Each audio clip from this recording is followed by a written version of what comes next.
Hey, welcome back to another video. I am Ramona. This is the Smell of Logic channel where we read Reddit stories, advice, stuff, personal encounters, sometimes scary, sometimes frivolous, sometimes thought-provoking.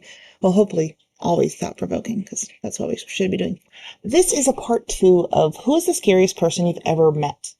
So let's get into it. Ready? When I was 5, my friend and I found a pigeon that was either sick or injured, since it wasn't flying away. My mom has nursed animals back to health before, including a squirrel and a different pigeon. My neighbor and his friend came out, both teenagers, and wondered what we were doing. They said right away that we'll take care of it. They returned with aluminum baseball bats and just started beating the shit out of this unfortunate creature like Glenn from The Walking Dead. My neighbor's friend said, "You're welcome," and they just left. A couple of years later, I saw my neighbor's friend in a newspaper article. He killed a girl with an axe on Christmas or New Year's Eve, I forget. Decapitated her. This effed me up a little bit. A drunkard that chased me down for 5 minutes before he finally understood he'd never get me. After running for a few minutes, and after I realized I had shaken him off, I took a look behind and he was smiling and laughing and drinking. He wasn't tired or anything, while I was effing exhausted. When I was 6, a weird-looking guy tried to pull me into his truck.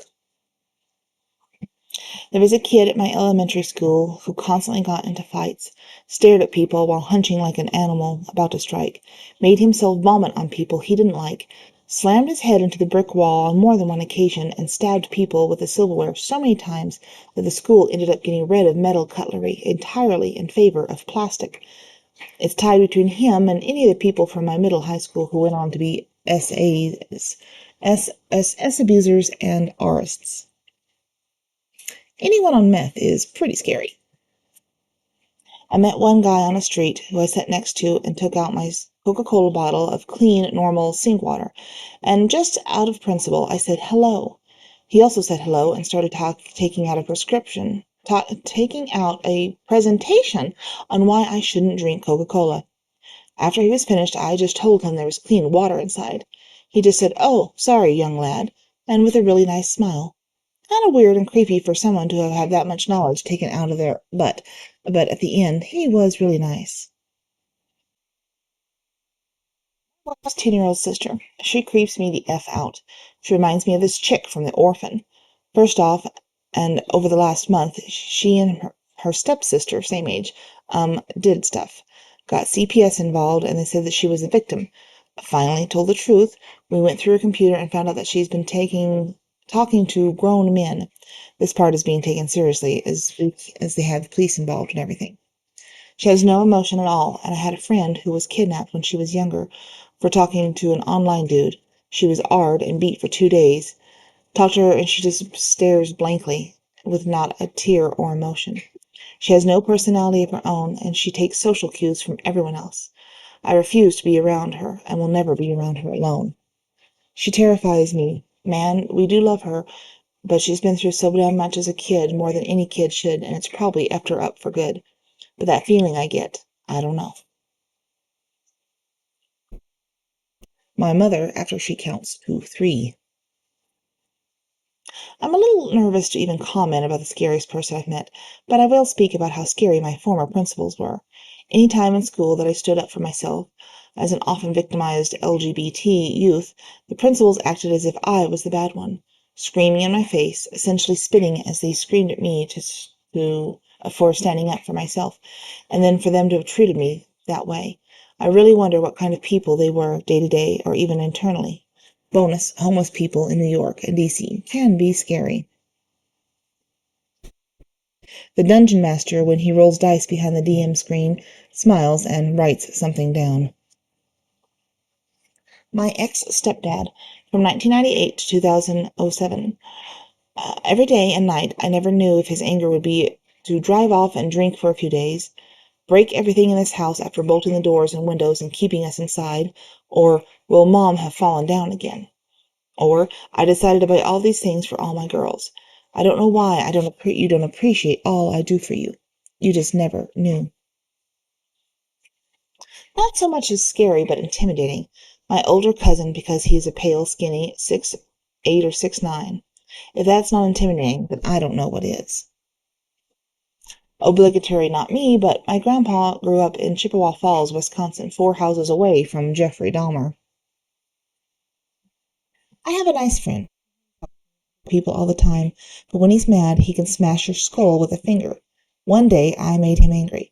I guess the pros of that type of friends is that they leave you alive, I guess. I don't know about ever, but just today at work, a man was giving me really creepy vibes for seemingly no real reason.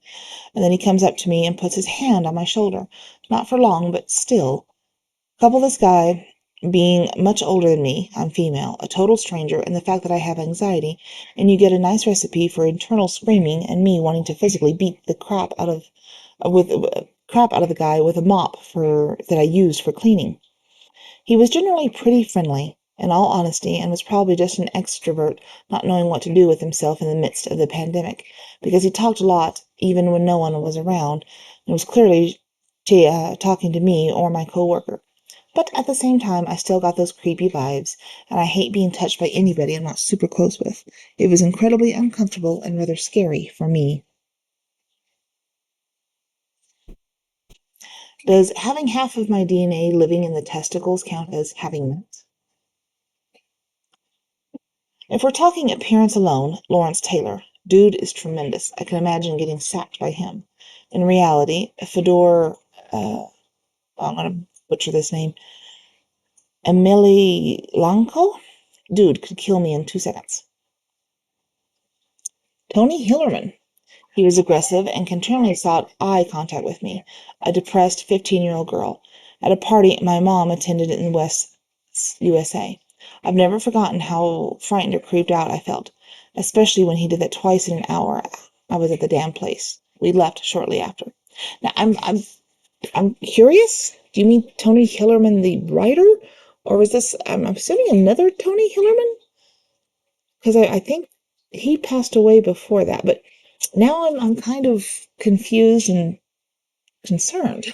But okay. Growing up with my best friend's neighbors were a family with 2 boys, both younger than us. We didn't hang out with them that much, but would swim in their pool in the summer, and their mom would bring us snacks. She was really nice, but their dad was usually angry, and he scared us. Well, their dad ended up killing their mom in the house, dismembering her body and dumping the parts in different McDonald's locations, dumpsters around the area. He only ended up getting 11 years and tried to move near his kids once he was out. Their grandparents had adopted them and had to get a court order for their dad to stay away. When I was about 5, I went to see a WWE match. When we ended up, we got the chance to meet the Big Show. While he was really nice to me, it was his sheer size that scared me. I also got to meet Kofi Kingston, which was a starstruck moment for me. I just came here to say my husband tried to arm me tonight. I was blindsided. I want to die. I hope you didn't, and I hope you got some help. Grizzly bear, I feel that. I don't think a bat, a gun, or a knife would have stopped him. It's scary thinking of the police who had to deal with him over the years. He injured an officer last time he had an episode. I don't know how he didn't get charges or how the officers were able to maintain composure in that situation.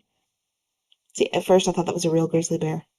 I was like, oh, cool, a different kind of story. But most of these, and I'm not criticizing at all, but the scariest, person usually has to do nothing paranormal or necessarily what you would consider evil. It's just the abuse and the feelings, which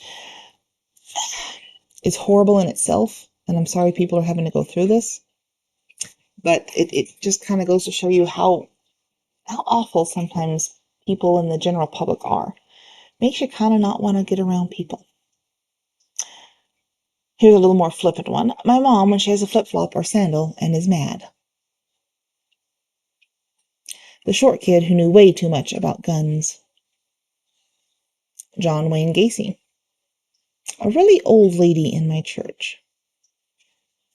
My love. It's not scary when you're able to cut that person off your life as you wish. It's scary when you know that she has an attitude issue, but you want to keep her in your life, so you just have to take it all in willingly. Actually, you don't. You don't have to take it in willingly. But there we go. So that's the end of this one. A little shorter than anticipated, but wow, there's definitely a lot there to digest. Again, thought-provoking, something to think about. If you need a little palette cleanser, go look at some of the other videos on my channel. Some of them are not quite so deep and dark and depressing, but there's a lot here. There's a little taste for everything, I would like to think. If you'd like to read, go check out my Amazon authors page. I have some novels listed there. Also some coloring books, if you're into that kind of thing, for stress relief and just general relaxation. But thank you for listening and for watching this video. If you liked it or like any of my videos, please leave a like. Maybe leave a comment, subscribe, share, tell somebody about it. Make fun of me, that's okay. I don't mind. I got thick skin.